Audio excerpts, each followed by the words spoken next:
L'amour c'est donner, l'amour n'est pas recevoir. Quand nous donnons, nous semons des graines. Et ensuite, Dieu se chargera de subvenir à nos besoins. Restez avec nous dans Jouissez de votre vie.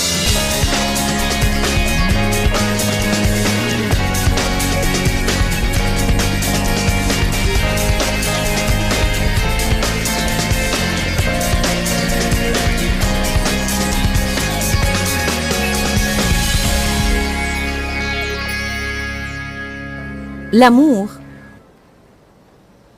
n'a rien à prouver. La personne qui est réduite à l'amour, la personne qui en est arrivée dans sa vie au point où le fait de marcher dans l'amour est son but principal. Et on a parlé hier de ce que Jésus a dit. Je vous donne un commandement nouveau. Aimez-vous les uns les autres comme je vous ai aimés.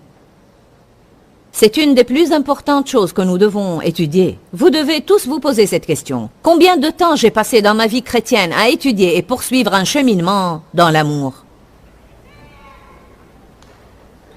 Je veux juste m'arrêter un peu et vous laisser penser à ça. Pour qu'il vous soit une source de conviction si c'est nécessaire. Je crois que parfois nous passons la plupart de notre temps à étudier la prospérité. Comment réussir, comment surmonter nos problèmes, comment obtenir les choses dont nous avons besoin. Comment prier pour obtenir ce que nous voulons, mais nous n'étudions pas la chose la plus importante que Jésus nous a demandé d'étudier. Imaginez jusqu'à quel point notre société changerait si tous les chrétiens marchaient dans l'amour. Nous n'avons même pas à parler du cheminement du monde dans l'amour, mais si tous les chrétiens marchaient dans l'amour, il y aurait eu beaucoup plus de chrétiens parce que le monde aurait voulu ce que nous avons si nous marchions vraiment dans l'amour. Et non seulement si nous avions un autocollant et un pin Jésus, mais si nous marchions dans l'amour. La Bible dit que l'amour n'est pas une théorie. Nous n'aimons pas en parole, mais en action. C'est une façon de se comporter. Cependant, quand une personne ne sait pas qui elle est, si elle ne sait pas qu'elle est aimée par Dieu, si elle manque de sécurité, ou si elle se sent mal dans sa peau, alors pour être honnête avec vous, elle ne peut pas marcher dans l'amour. C'est pourquoi vous devez tout d'abord recevoir vous-même l'amour de Dieu et laisser cet amour vous guérir de l'intérieur. Nous devons être guéris de l'intérieur. La façon dont nous pensons de nous-mêmes a besoin d'être guérie. La façon dont nous parlons de nous-mêmes a besoin d'être guérie. Nous devons nous libérer de la honte. Nous devons nous libérer des reproches. Nous devons nous libérer du mauvais traitement du passé. Nous devons ne pas prêter notre attention aux choses que les gens ont dites de nous. Et nous devons commencer à écouter ce que Dieu dit de nous dans sa parole. Quand j'étais petite, les gens me disaient que je ne serais jamais une bonne personne et que je ne ferais jamais grand-chose. Mais Jésus leur a donné tort. Mais il faut que vous n'écoutiez pas ces choses-là. Il faut que vous écoutiez la parole de Dieu. Nous ne pouvons pas aimer les autres à moins que nous soyons guéris de l'intérieur. Combien d'entre vous comprennent cela? Nous pouvons faire des actes d'amour et des choses pareilles, mais nous tombons toujours dans la mauvaise habitude d'avoir des relations pour prendre quelque chose au lieu d'avoir des relations pour donner quelque chose. Que se passerait-il dans les relations conjugales tendues si chacun se levait tous les jours et pensait « Comment puis-je te faire plaisir? Que puis-je faire pour toi? Comment puis-je t'encourager? Comment puis-je t'édifier? Comment puis-je être une bénédiction pour toi ?» Mais non, nous nous mettons au lit et nous pensons « Qu'est-ce que tu vas faire pour moi? Et pourquoi tu ne fais pas ça pour moi? Et quand tu vas faire ça pour moi? »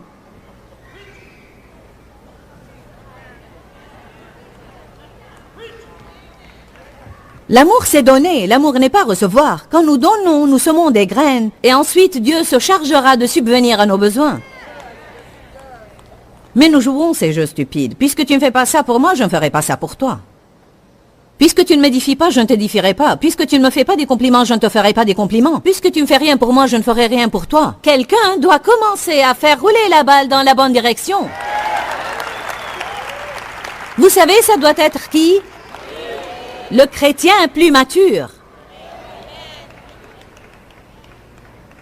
Vous n'êtes pas plus mûr si vous pouvez attendre plus que les autres. Vous n'êtes pas mûr spirituellement si vous pouvez attendre jusqu'à ce que quelqu'un d'autre vienne s'excuser auprès de vous. Je me rappelle du temps où j'ai commencé à lire la parole et Dieu a commencé à m'inciter quand je me disputais avec Dave, à m'excuser de lui et à régler toutes les choses. Et la fois suivante qu'il me demandait de m'excuser et d'arranger les choses, et la fois d'après il me le demandait encore, je lui disais, Seigneur, ce n'est pas juste, ce n'est pas mon tour, je fais ça la fois passée. Montrez-moi un seul verset dans la Bible qui dit, marchez dans l'amour si c'est votre tour.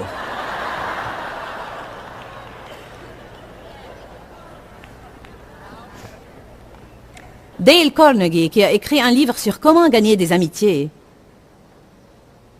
a dit ce à quoi les gens aspirent le plus, c'est le désir de se sentir important et d'être admiré.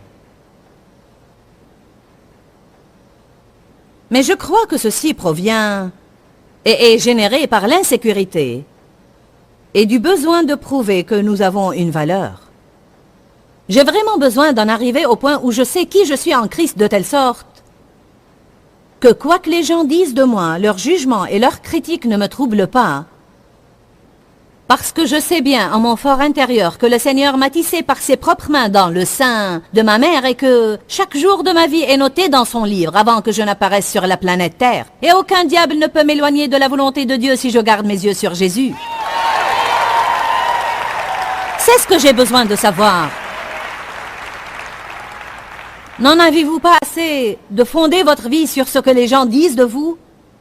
N'est-il pas temps de commencer à faire attention à ce que Dieu dit de vous?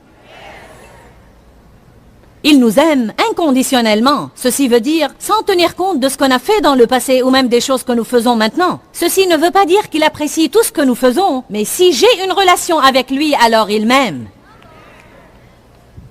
Amen. L'homme riche dont on parle dans Luc chapitre 18 a posé une question importante à Jésus. Que dois-je faire pour hériter la vie éternelle? Puis-je vous dire aujourd'hui que sa question n'avait pas de sens? Vous n'avez jamais pensé à ça. Moi non plus, sauf il y a quelques semaines. Sa question était complètement fausse. Elle n'avait pas de sens parce que les deux mots « faire » et « hériter » sont en fait aux antipodes. Il a dit « Que dois-je faire pour hériter ce que Jésus est mort pour me donner ?» Quand vous héritez quelque chose, vous ne le recevez pas grâce à ce que vous faites vous-même, mais grâce à ce que les autres ont fait. Peut-être que vous avez compris ça. Pourquoi nos enfants hériteront-ils tout ce que nous leur aurons laissé quand Jésus nous appellera chez lui? Grâce à leur relation avec nous, ils vont hériter tout ce que nous avons travaillé dur toute notre vie pour avoir. Et nous recevons ce que Jésus est mort pour nous donner, ce qu'il a souffert pour nous donner, ce qu'il a payé cher pour nous donner. Nous ne le recevons pas parce que nous agissons parfaitement tous les jours. Nous héritons la vie éternelle. Nous ne faisons rien pour l'avoir.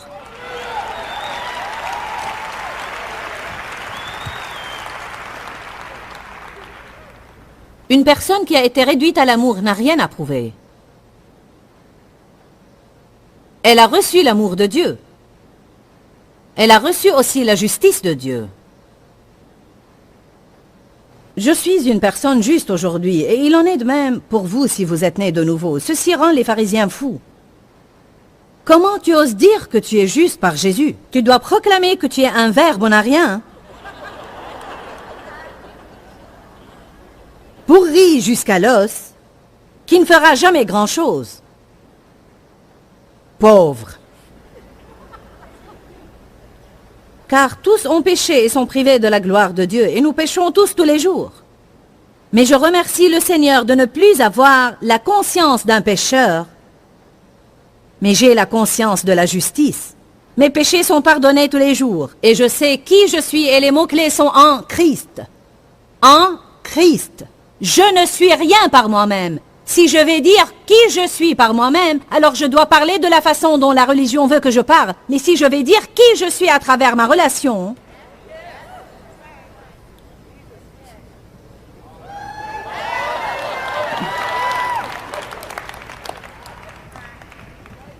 la Bible nous appelle des saints. Pourquoi? Parce que nous avons été sanctifiés de l'intérieur, dans notre esprit, là où Jésus habite. Il ne peut pas vivre dans une place à moins qu'il la purifie. Quand il est venu habiter en nous, il nous a purifiés d'abord. Alors il y a des graines de justice à l'intérieur de nous, et si nous les arrosons par la parole, elles se manifesteront. Elles deviendront de grandes plantes qui sortiront de nous pour que le monde puisse les voir. Mais d'abord, nous devons reconnaître ce qu'il y a à l'intérieur de nous, sinon ça ne sortira jamais de nous. Mais la religion dit, faites quelque chose pour prouver qui vous êtes. Mais Jésus dit, je ferai de vous la personne que je veux que vous soyez, et à partir de là, vous commencerez à faire ce qui est juste. Deux systèmes différents. La religion dit, voici les règles, obéissez, et il se peut que vous soyez juste avec Dieu. La Bible nous dit, je vous justifierai par la foi en Jésus-Christ, et je vous donnerai même la foi. Je vous justifierai par ma grâce et ma miséricorde. Par ma bonté, je vous justifierai auprès de moi si vous croyez en moi. Ensuite, grâce à tout ce que j'ai fait de vous, vous pouvez devenir quelqu'un.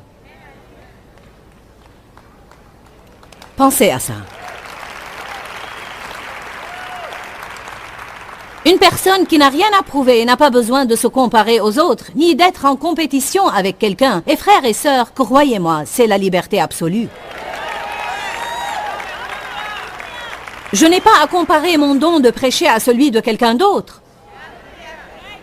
Je n'ai pas à me sentir déprécié parce que frère Marshall a fait ses études à Yale et a pris des diplômes supérieurs à Princeton, alors que je n'ai que le baccalauréat. Ceci ne doit pas me tracasser. Vous savez pourquoi? Parce que Dieu peut vous oindre que vous ayez fait des études ou non. Mais si je n'avais pas su qui je suis en Christ, ceci m'aurait effrayé. J'aurais senti qu'il y avait quelque chose qui manquait en moi, car si je n'avais pas ce que les autres avaient, alors j'avais un problème. Mais j'ai appris depuis que je n'avais rien à prouver. Parce que je sais qui je suis, je sais d'où je suis issu, je sais qui j'étais sans Dieu. Mais je sais aussi où je vais. Amen. Je sais bien ce que je suis censé faire et je fais de mon mieux tous les jours. Tous les jours, je commets des erreurs, mais à chaque fois, je vais de l'avant. Alléluia.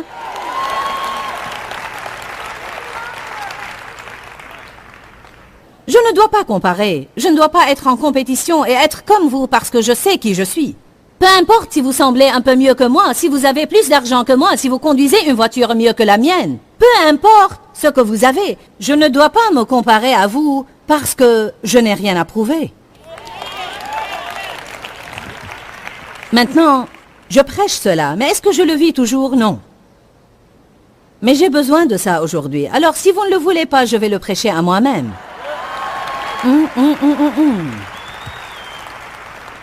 Est-ce que vous commencez à goûter un petit peu à la liberté? La merveilleuse vie que vous pouvez avoir si vous vous levez chaque matin sans avoir à passer votre journée à prouver que vous êtes bien. À essayer de prouver que vous êtes quelqu'un. À essayer de prouver que les gens doivent vous respecter. À essayer de pousser les gens à vous traiter bien pour que vous vous sentiez bien. Si je n'ai rien à prouver, alors je suis libre d'aimer les autres. La personne qui a besoin de se sentir bien dans sa peau est occupée à recevoir et à être avancée. Mais ceux qui se sentent bien dans leur peau en Jésus-Christ sont occupés à donner et à édifier les autres. Je vais être quelqu'un qui n'a rien à prouver.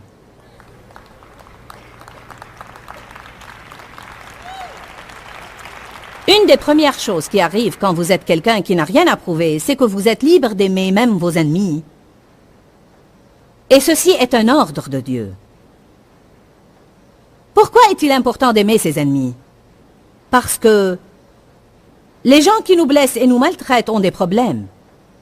Ils ont le cœur dur. La plupart d'entre eux n'ont pas de relation avec Jésus. Et ils ont besoin de voir de l'amour. La Bible dit que quand vous aimez vos ennemis, vous amassez des charbons ardents sur leur tête. On a compris cela de travers pour longtemps. Ceci n'est pas une punition. Si vous lisez les notes dans la Bible amplifiée et vous essayez de savoir ce que ces charbons ardents sont, ils représentent l'amour qui a tendance à attendrir les cœurs durs.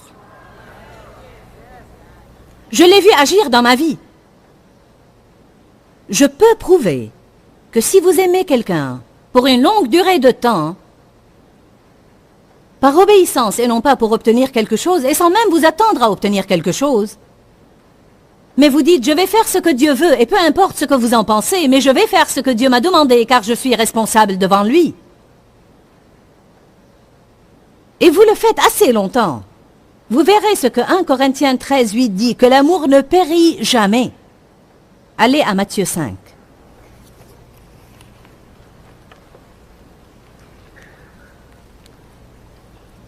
Prendre revanche de quelqu'un ne blessera personne autre que vous.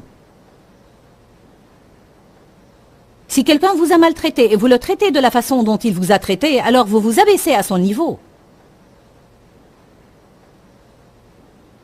Mais vous ne pouvez pas aimer ceux qui sont vos ennemis, ou ceux qui ont été rangés parmi vos ennemis si vous avez quelque chose à prouver. parce que vous craindrez toujours qu'il soit dans une meilleure position que vous. Matthieu 5, 44. Mais moi je vous dis, aimez vos ennemis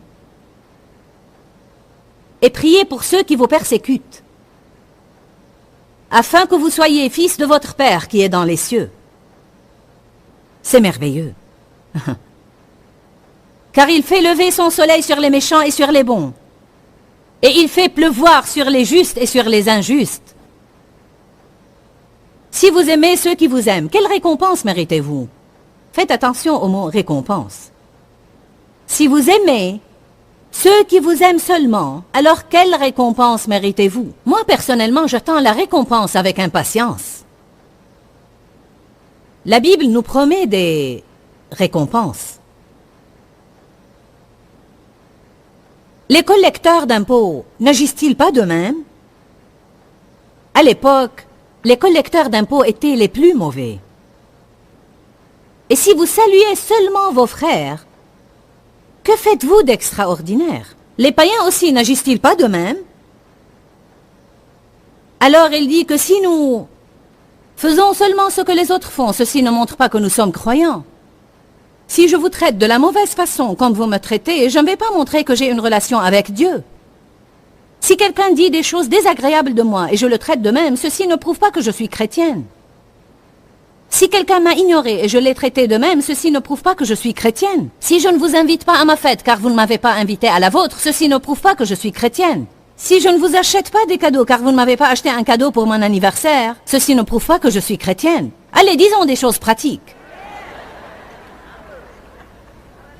Si l'année dernière vous m'avez acheté un cadeau bon marché, alors j'ai décidé de vous offrir cette année un cadeau bon marché, ceci ne prouve pas que je suis chrétienne.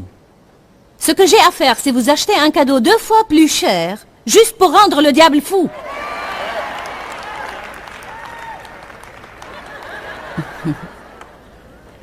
J'ai appris quelque chose de malheureux, et c'est que la plupart des gens sont des preneurs.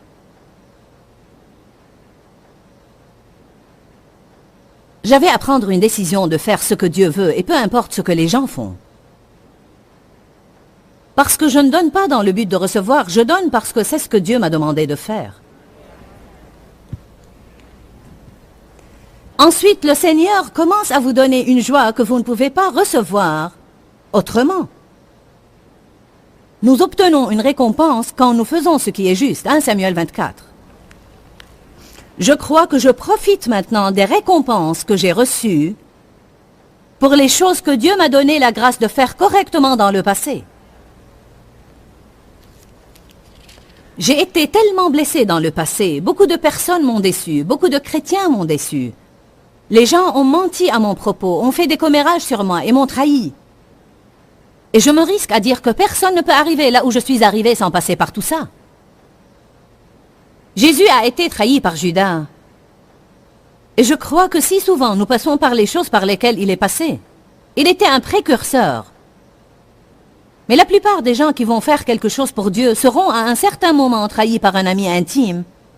Et ils croiront qu'ils ne surmonteront jamais ça, mais Dieu leur donnera la grâce de bien traiter cet ami et de prier pour lui et de le bénir. Et dès qu'ils font ça, ils agissent comme Dieu et ils auront la chance d'avoir une récompense.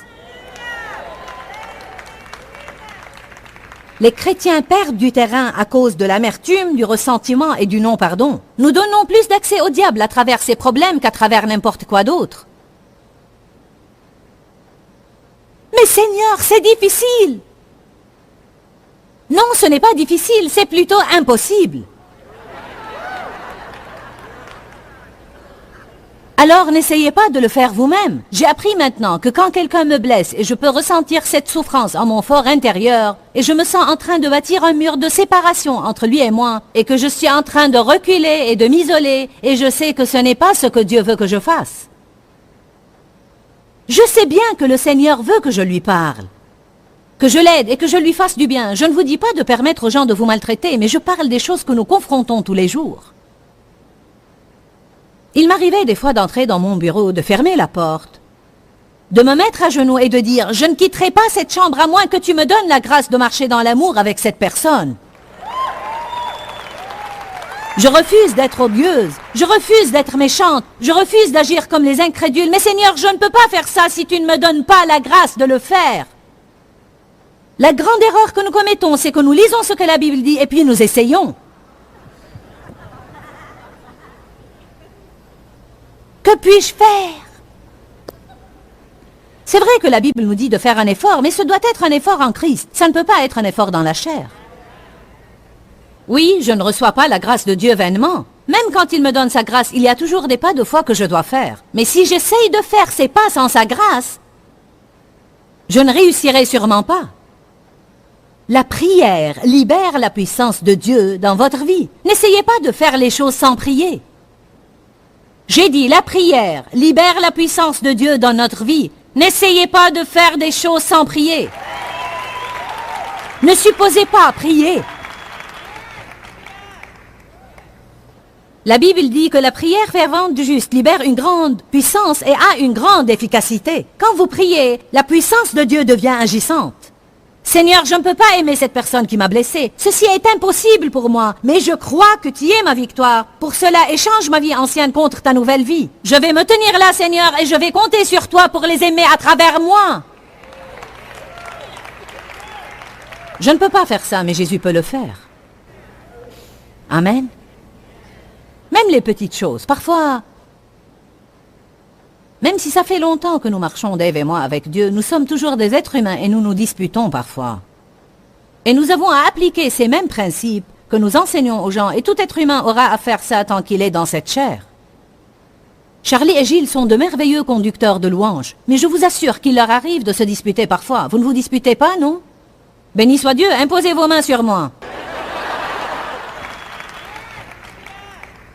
Il y a des fois où Dave me blesse ou m'exaspère et je décide de ne pas l'embrasser avant d'aller au lit.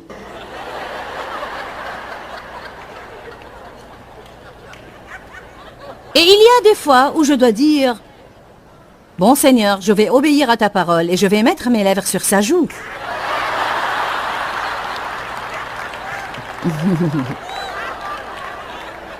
Je n'ai pas à aimer ça, je n'ai qu'à faire ce que Dieu me demande de faire. Amen. Je crois que Dieu honore ça. Amen. Nous avons parlé hier du fait de dire la vérité par amour, de ne pas être poseur et de ne pas faire les choses que nous ne voulons pas faire dans notre fort intérieur. Mais ça ne veut pas dire qu'il n'y a pas des fois où nous devons faire un sacrifice d'obéissance. Dans la Bible, Jésus a dit qu'il est venu pour que nous ayons la vie en abondance et pour que nous en jouissions pleinement. Je crois que pour que nous jouissions de notre vie, nous devons savoir qui nous sommes en Christ. Je crois que nous pouvons en arriver au point où nous n'avons rien à prouver, alors nous ne nous sentons pas sous la contrainte. Quand nous ne sommes pas sous la contrainte, nous n'essayons pas d'impressionner les gens, alors nous serons libres de les aimer. Quand, Seigneur, quand? Dans ce livret, Joyce Meyer vous apprend à faire confiance au temps de Dieu. Pour obtenir ce livret gratuitement, écrivez-nous à Joyce Meyer, boîte postale 40095-6300 Larnaca, Chypre. Ou bien visitez notre site web www.joycemeyerme.org/fr.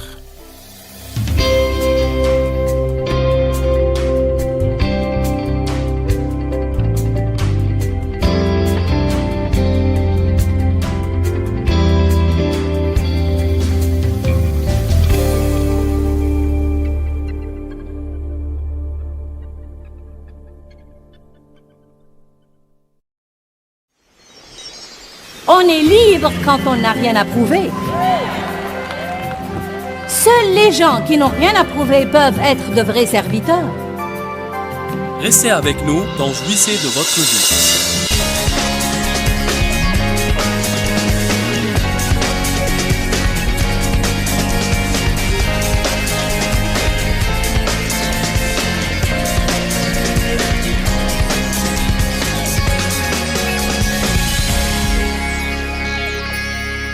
Comprenez cela aujourd'hui. Certains d'entre vous doivent sortir d'ici et commencer à bénir leurs ennemis.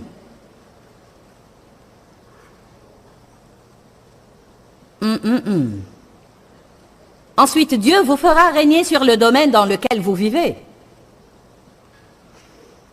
Peut-être qu'il vous fera régner sur votre voisinage. Ou sur votre travail. Je veux dire par là, promotion, faveur. Les gens vous admireront, ils vous demanderont conseil. Honneur, respect. Dieu vous fera régner sur votre petit royaume. Amen. Charlie et Gilles pourraient être les meilleurs conducteurs de louanges au monde, mais ils auront toujours peut-être à pardonner à leurs ennemis et à bien traiter ceux qui les ont maltraités. Je me demande combien de personnes ne réussissent pas à aimer leurs ennemis. Qui a échoué à cet examen? Allez à Luc chapitre 6, verset 35.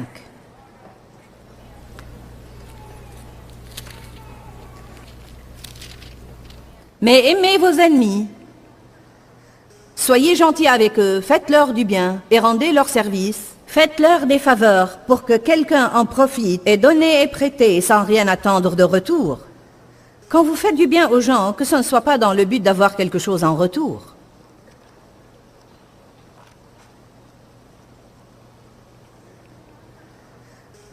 Et ne considérez rien comme perdu. C'est une autre déclaration. Si vous faites du bien à quelqu'un et il ne vous fait rien en retour, ne considérez pas ce que vous leur avez fait comme perdu, mais considérez-le comme une graine semée qui vous donnera une récolte divine dans votre vie. Personne ne peut vous voler si vous êtes prêt à lui donner. Oh oh.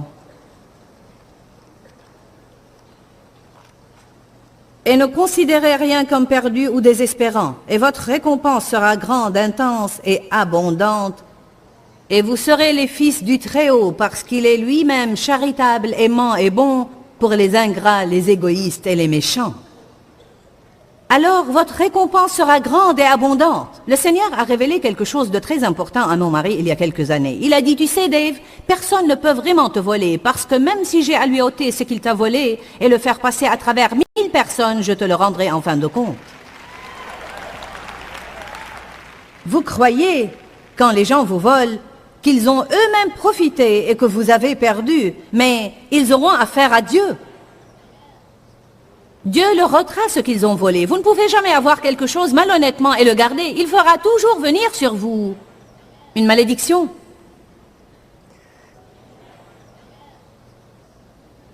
Une des libertés principales dont la personne qui n'a rien à prouver jouit, c'est la liberté d'aimer ses ennemis. Qui sont nos ennemis? Ce sont tous ceux qui abusent de nous et nous maltraitent, qui nous font sentir que nous sommes bons à rien ou qui sont impolis envers nous. Ceux qui ne satisfont pas nos besoins émotionnels, ne nous encouragent pas, ne nous comprennent pas et agissent comme si nous n'avions pas de sentiments. Ceux qui nous jugent, nous critiquent ou font des commérages sur nous, ceux qui rapportent nos secrets. Je hais ça. J'en ai vraiment marre d'essayer de trouver des personnes dans ce monde à qui je pourrais confier mes secrets sans qu'ils ne les rapportent.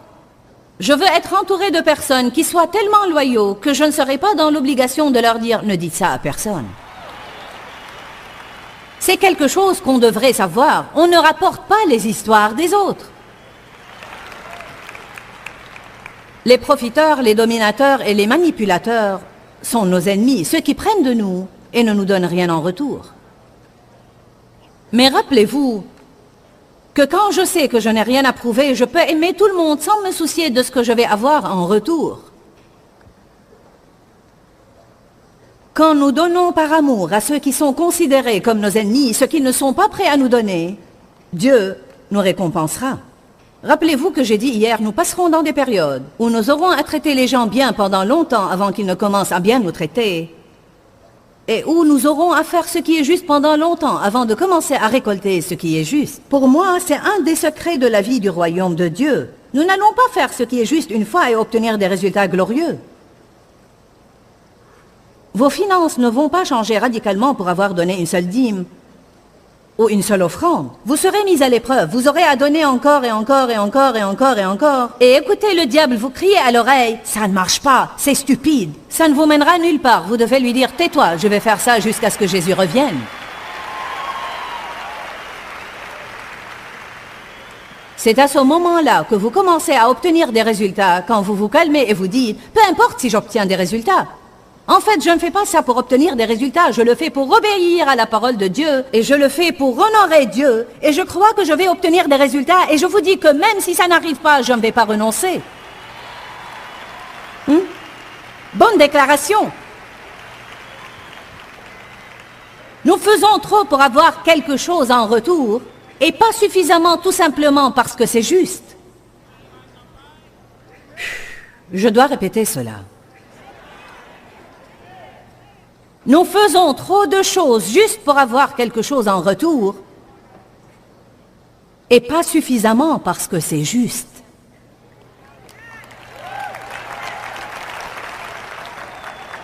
Je crois que quand Jésus a vécu sur la terre les 33 ans qu'il a vécu ici, je crois de tout mon cœur qu'il a fait ce qui est juste parce que c'était juste, et non pas pour avoir quelque chose. Je crois que quand nos motivations sont aussi pures, les bénédictions de Dieu envahissent nos vies. Pouvons-nous parler un peu des motivations pures? Qui verra Dieu? Celui qui a le cœur pur. Qui pourra monter à la montagne de l'Éternel? Celui qui a les mains innocentes et le cœur pur. Les motivations ne sont pas liées à ce que nous faisons, mais à la raison pour laquelle nous le faisons. Je peux offrir un cadeau à quelqu'un, mais est-ce que j'ai fait ça pour qu'il pense du bien de moi? Ou bien je l'ai fait tout simplement pour le bénir? Est-ce que je l'ai fait pour qu'il m'apprécie? Est-ce que je l'ai fait pour qu'il m'appelle et me remercie? Les gens doivent manifester leur gratitude, mais c'est à eux de décider de le faire. Est-il difficile de continuer à bénir ceux qui ne manifestent aucune gratitude? Vaut mieux que vous le croyiez, parce que ma chair ne reçoit aucune gratification. Dieu me mettra-t-il à l'épreuve dans ces domaines? Oui, absolument. Je crois que le Seigneur met au moins une personne dans votre vie et il vous attribue la tâche de lui être une bénédiction, alors qu'elle ne vous fera absolument rien qui fera plaisir à votre chair. La plupart d'entre vous peuvent deviner maintenant qui est la personne qui leur est désignée.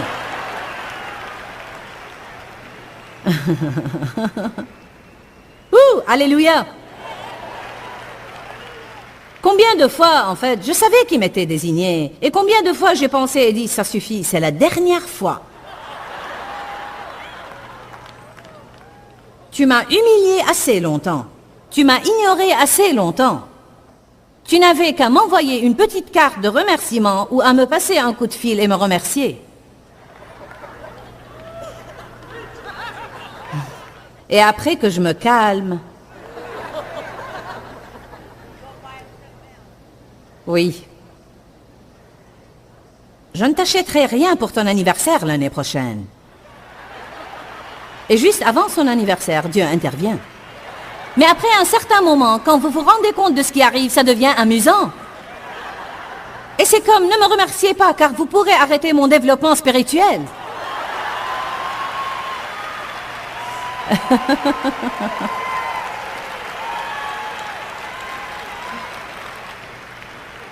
Ouh! Comme c'est amusant de traiter bien ceux qui ne nous traitent pas bien. Ce n'est pas amusant pour la chair, mais c'est une source de satisfaction spirituelle quand vous en dévoilez le secret. On est tellement libre quand on n'a rien à prouver. Amen. Et les motivations? Parlons maintenant des motivations. Dans Luc 14, la Bible dit « Lorsque vous donnez un festin, n'invitez pas vos amis ni vos parents. » C'est vrai. Pourquoi il vous dit de ne pas les inviter? De peur qu'ils vous invitent de retour. Il dit invitez des pauvres, des estropiés, des boiteux, des aveugles, des personnes qui ne possèdent rien parce qu'elles ne pourront jamais vous rendre l'appareil. Luc 14, 12, 14. Je ne crois pas que cela signifie que nous ne pouvons jamais inviter un ami ou un parent à un festin, mais je crois qu'il y a un principe là. Pourquoi vous faites les choses de la façon dont vous les faites? Nous devons si souvent dans notre vie chercher intentionnellement à nous positionner de sorte à faire du bien à ceux qui ne peuvent rien nous donner en retour parce que cela aide à purifier nos motivations. C'est pourquoi la Bible nous apprend à faire de bonnes œuvres en secret, sans laisser les autres savoir que nous les avons faites. Et à ce moment-là, deux choses arrivent. Nous attribuons à Dieu tout le mérite, et nous ne pourrons pas être récompensés. Oh, mais comme il nous est difficile de faire quelque chose dans un secret absolu, parce qu'à ce moment-là, notre chair ne recevra aucune gratification. Personne ne sait comme j'ai été bon et charitable. Mais n'est-il pas écrit: ne soyez pas comme les hypocrites qui sonnent de la trompette avant de donner?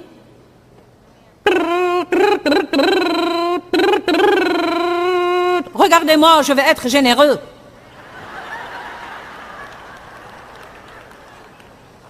La Bible dit: sonnez de la trompette à Sion. Vous n'avez pas aimé ma trompette? Motivation. 1 Chronique 28:9 dit: et toi, Salomon, mon fils, connais le Dieu de ton père, et sers-le d'un cœur dévoué et d'une âme bien disposée. Car le Seigneur sonde tous les cœurs et pénètre tous les desseins qu'il forge. Quand vous commencez à enseigner sur les motivations, la salle se tait. Parce que les gens ne connaissent pas suffisamment leurs intentions pour savoir pourquoi ils font les choses. Considérez toutes les choses que vous faites dans votre vie. Tenez-vous pour une heure dans la présence de Dieu et demandez-vous: pourquoi je fais ça? Pourquoi je fais ça? Pourquoi je fais ça? Pourquoi je fais ça? Pour faire plaisir à mon ami. On m'a persuadé à faire ça. Mais vous n'avez pas la grâce de le faire. Alors il vous suce jusqu'à la moelle au lieu de vous bénir. Pourquoi je fais ça? Parce que je veux savoir ce qui se passe. Je ne veux pas être tenue à l'écart. J'étais très curieuse. Je me mêlais dans des choses juste pour savoir tout ce qui se passait. Parfois, nous devons nous demander pour quelle raison nous quittons certaines églises. Je sais qu'il y a des fois où Dieu nous appelle à aller dans d'autres églises. Parfois, l'église dans laquelle vous êtes ne satisfait plus vos besoins et ne vous nourrit plus. Elle est à un certain niveau et Dieu vous appelle à aller à une autre église.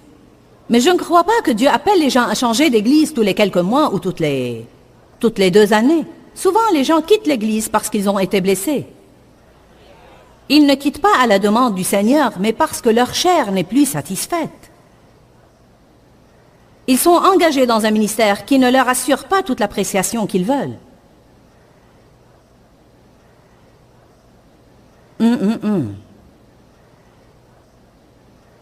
Je me rappelle que dans l'une des églises de la parole et de la foi à laquelle j'allais, le pasteur ne croyait pas que la femme pouvait enseigner alors que j'enseignais la Bible chez moi.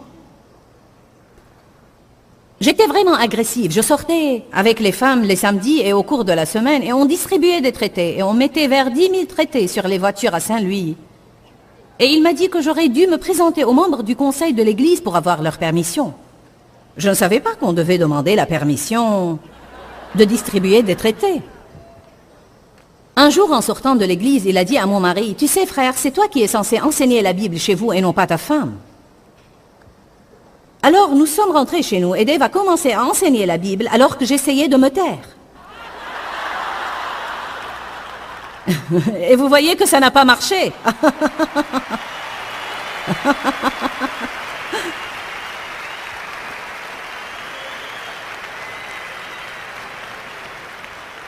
Il faut vraiment penser aux choses que les gens nous font. Ils entendent leur voix et non pas celle de Dieu. Amen. Puis j'ai commencé à apprendre que j'avais un pouvoir sur les démons et que je pouvais chasser les démons. Et ce pasteur ne croyait pas à tout ça. Et quand il a appris que j'étais occupée à chasser les démons,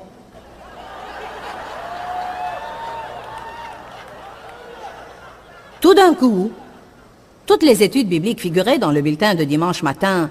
C'était les réunions auxquelles vous pouviez assister. Et bien qu'il n'était pas d'accord sur le fait que je pouvais enseigner, ma réunion figurait toujours dans le bulletin. Et tout d'un coup, quand il a découvert que je chassais des démons, elle a disparu.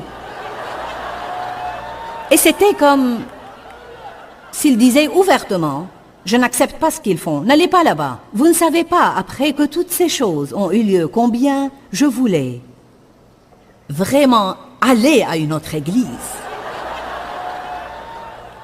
Béni soit Dieu, je ne vais pas rester ici. Je ne suis pas apprécié. Je suis embarrassé.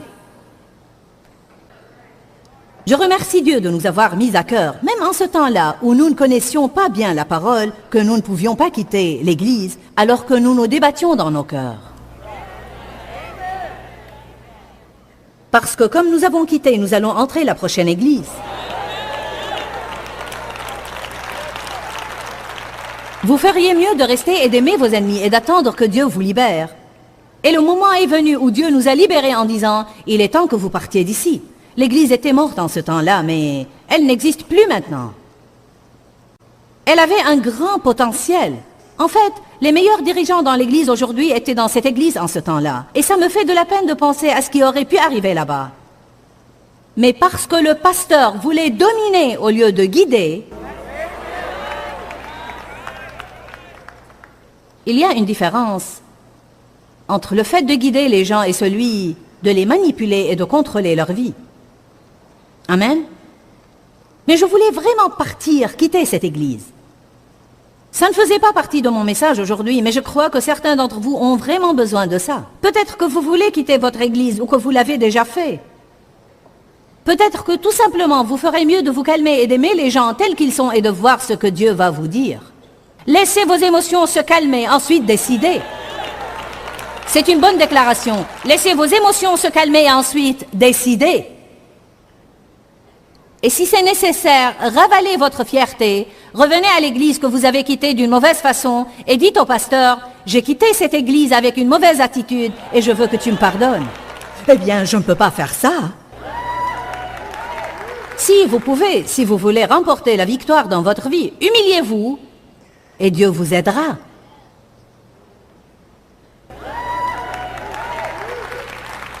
Allez à 1 Corinthiens 3. C'est très important, écoutez-moi bien, c'est très important que nous fassions les choses avec une bonne motivation. L'important n'est pas ce que vous faites, mais pourquoi vous le faites. On en revient à Seigneur, révèle-moi la vérité de moi-même. Amen. Oh, Dieu, je déteste admettre que je t'ai offert un cadeau parce que j'essayais de compenser quelque chose que je n'ai pas fait. Et j'ai cru que tu étais un peu en colère contre moi, et je confesse que ceci n'était qu'un apaisement. Ce n'est même pas une bonne motivation. Je répète encore une fois. J'ai dit, parfois nous ne faisons pas ce que Dieu nous demande de faire. Nous ne traitons pas les autres de la façon dont Dieu veut que nous les traitions, alors que nous nous sentons coupables, et au lieu de faire ce que Dieu nous a demandé de faire, nous leur faisons un cadeau comme un sacrifice pour apaiser les choses. Mais le jour du jugement montrera clairement la qualité de l'œuvre de chacun et la rendra évidente. En effet, ce jour sera comme un feu, et ce feu éprouvera et testera l'œuvre de chacun pour en révéler sa véritable nature. Alors nos œuvres ont une nature. Si l'œuvre bâtie par quelqu'un sur le fondement subsiste et résiste à l'épreuve, il recevra une récompense. Si l'œuvre de quelqu'un est consumée sous l'effet de l'épreuve, il en subira les conséquences et perdra sa récompense. Quant à lui, il sera sauvé, mais comme au travers du feu. Voici ce que je comprends de cette écriture. Nous allons tous nous présenter devant Jésus, qui est représenté dans l'Apocalypse, comme ayant les yeux comme une flamme ardente. Et ses yeux vont examiner nos œuvres, et non seulement les regarder, mais les examiner. Et il verra la nature et la valeur de chacune d'entre elles. Il verra si c'était des œuvres pures faites avec de bons motifs, non pas dans le but de recevoir, mais de donner. Allez maintenant. Et si notre œuvre était impure, elle sera brûlée tout de suite. Fini. Je me demande combien de personnes vont être foudroyées car elles croyaient qu'elles étaient un des piliers de l'Église.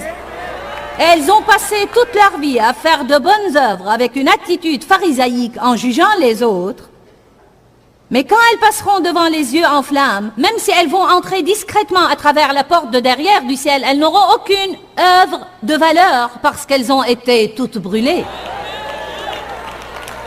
Laissez-moi vous donner quelques autres idées. Je ne vais pas rentrer dans les détails, mais je vais juste les mentionner. Ceux qui n'ont rien à prouver sont libres de la tyrannie du fait de plaire aux hommes. L'amour est simple parce qu'il s'engage à donner. Prendre est compliqué. Il requiert du travail, des préméditations et de la connivence. Jésus ne s'intéressait pas aux opinions des hommes. Il était libre du fait de plaire aux hommes. Il disait, peu importe ce que vous pensez. N'aimez-vous pas ça? Êtes-vous ceci et cela, tout ce que vous voulez. Ceci n'est-il pas cool? Ah non, vous avez mal compris. Laissez-moi vous dire comme je suis merveilleux. N'en avez-vous pas marre d'essayer de prouver aux gens que vous avez une bonne attitude et de vous défendre? Je prie pour pouvoir grandir suffisamment dans mon cheminement avec Dieu de telle façon que je n'aurai jamais à essayer de me défendre ou de dire aux gens qu'ils m'ont mal compris. Je veux en arriver au point où je pourrai dire ce que Jésus a dit, peu importe. Vous savez pourquoi? Parce qu'il savait qu'à la fin, Dieu va prouver qui a raison et qui a tort. Il savait que son Père Céleste allait le justifier, qu'il n'avait pas à se justifier et qu'il n'avait rien à prouver. On est libre quand on n'a rien à prouver. Seuls les gens qui n'ont rien à prouver peuvent être de vrais serviteurs.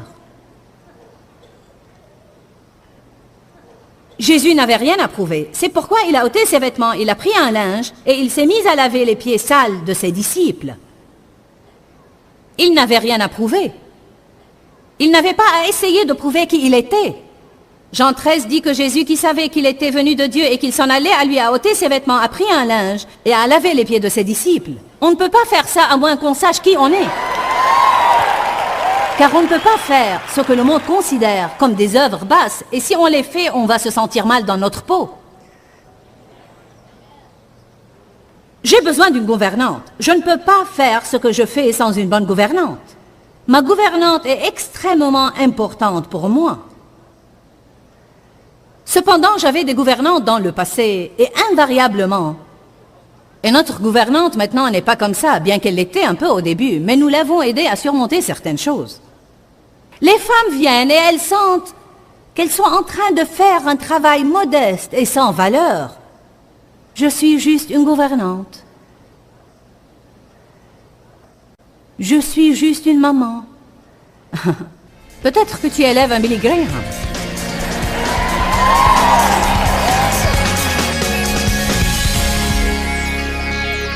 Dans la Bible, Jésus a dit qu'il est venu pour que nous ayons la vie en abondance et pour que nous en jouissions pleinement. Je crois que pour que nous jouissions de notre vie, nous devons savoir qui nous sommes en Christ.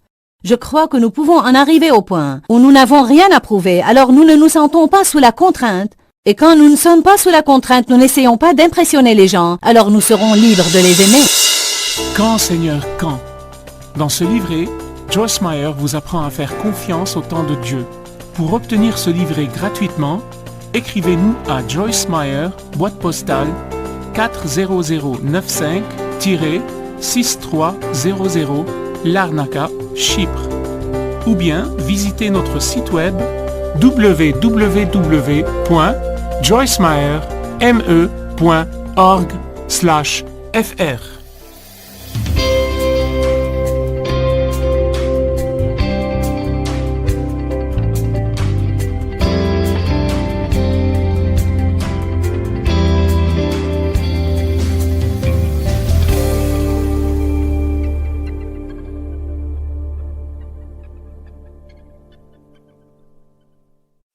Làng trù quê mẹ và làng sen quê cha, xúc động bồi hồi người rơi giọt lệ thương mái nhà cha.